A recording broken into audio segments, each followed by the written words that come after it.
Assalamualaikum warahmatullahi wabarakatuh. Di sini saya akan menjelaskan tentang awal kehidupan di bumi. Catatan waktu di kalender biasanya berdasarkan pengukuran peredaran bumi terhadap matahari. Para ahli membagikan urutan sejarah bumi dan kehidupan dalam skala waktu geografi yang dibedakan dalam pembagian skala besar hingga kecil, mulai dari kurun, masa, zaman, dan kala. Tiap-tiap kurun dapat dibagi lagi menjadi beberapa zaman. Tiap-tiap zaman dapat dibagi lagi menjadi beberapa masa, dan dari masa dapat dibagi lagi jadi beberapa kala. Ukurannya kurun, zaman, masa, dan kala. Kurun dibagi menjadi dua, yaitu Prakambrium dan Phanerozoikum. Kurun Prakambrium dibagi menjadi tiga, yaitu Haiden, Archaeozoikum, dan Proterozoikum. Pada zaman Haiden, zaman paling tua yang berkisar 4,0 sampai 4,6 miliar tahun yang lalu, ditandai dengan pembentukan bumi. Zaman Archaeozoikum, yaitu zaman purba 4,6 miliar sampai 2,5 miliar tahun yang lalu, ditandai dengan awal pembentukannya batuan ke bumi, awal terbentuknya hidrosfer dan atmosfer, awal munculnya kehidupan primitif di dalam samudera yang berupa mikroorganisme, bakteri, dan ganggang. Itu ada zaman Proterozoikum, yaitu kehidupan awal 2,5 miliar sampai 540 juta tahun lalu, ditandai dengan organisme bersel tunggal menjadi bersel banyak. Selanjutnya ada kurun Phanerozoikum yang dibagi menjadi tiga zaman, yaitu Paleozoikum, Mesozoikum, dan Kenozoikum. Zaman Paleozoikum, zaman perkembangannya hewan invertebrata, tidak bertulang belakang, dan vertebrata.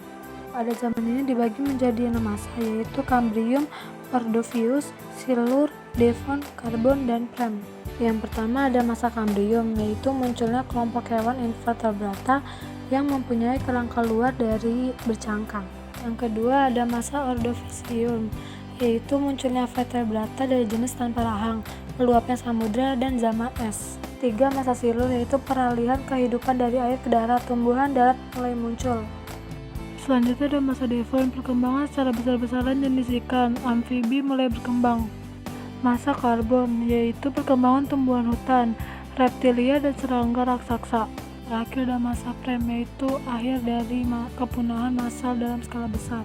Selanjutnya ada zaman Mesozoikum, yaitu berkembangnya hewan reptilia, khususnya dinosaurus. Zaman ini dibagi menjadi 3 masa, yaitu Trias, Jura, Cretaceous. 1. Masa Trias, dinosaurus dan reptilia mulai muncul pertama kali. Masa Trias, dinosaurus dan reptilia mulai muncul pertama kali. 2. Masa Jura, kejayaan dinosaurus. Yang ketiga terakhir Cretaceous, yaitu kepunahan dinosaurus. Selanjutnya ada zaman Kenozoikum, yaitu perkembangan mamalia dan tumbuhan biji. Pada zaman ini dibagi menjadi 2 masa, Tersier dan Kuarter. Masa Tersier, masa perkembangan mamalia, kepulauan Indonesia baru terbentuk dan dibagi menjadi beberapa kala, yaitu Palason, Eoson, Oligoson, Miocen, dan Pliocen. Untuk kala Paleosen, yaitu kemunculan hewan mamalia pemakan rumput, primata, burung. Kedua, kala Eoson, di mana mamalia mulai berkembang dengan baik. 3. Kala Oligoson, mamalia semakin bertambah besar, gajah pertama kali muncul. 4. Kala Miocen, mamalia pemakan rumput mulai berkembang biak dengan pesat. Terakhir adalah kala Pliocen, yaitu fosil-fosil kelompok moluska dan foraminifera. Selanjutnya masuk masa Kuarter, yaitu perkembangan manusia yang dibagi menjadi 2 kala, yaitu Pleistosen dan Holosen. Kala Pleistosen yaitu mempunyai ragam bentuk yang spektakuler. Holosen adalah manusia modern yang mulai berkembang.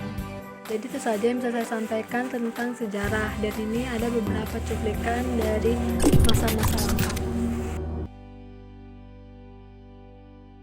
Kawan-kawan, pernahkah kalian berpikir kalau kalian hidup di zaman dinosaurus, di mana dinosaurus dan dinosaurus saling bertengkar untuk mendapatkan makanan dan hak kekuasaan tanahnya, dan di dunia mereka tidak ada handphone, televisi, dan alat canggih lainnya. Apakah kalian bisa bertahan hidup? Kita harus bersyukur dengan apa yang kita punya sekarang. Tidak boleh saling iri dan dengki, tidak boleh saling bertengkar. Hiduplah dengan damai agar dunia ini bisa aman sentosa. Mungkin itu saja yang bisa saya sampaikan. Mohon maaf apabila ada salah kata. Wassalamualaikum warahmatullahi wabarakatuh.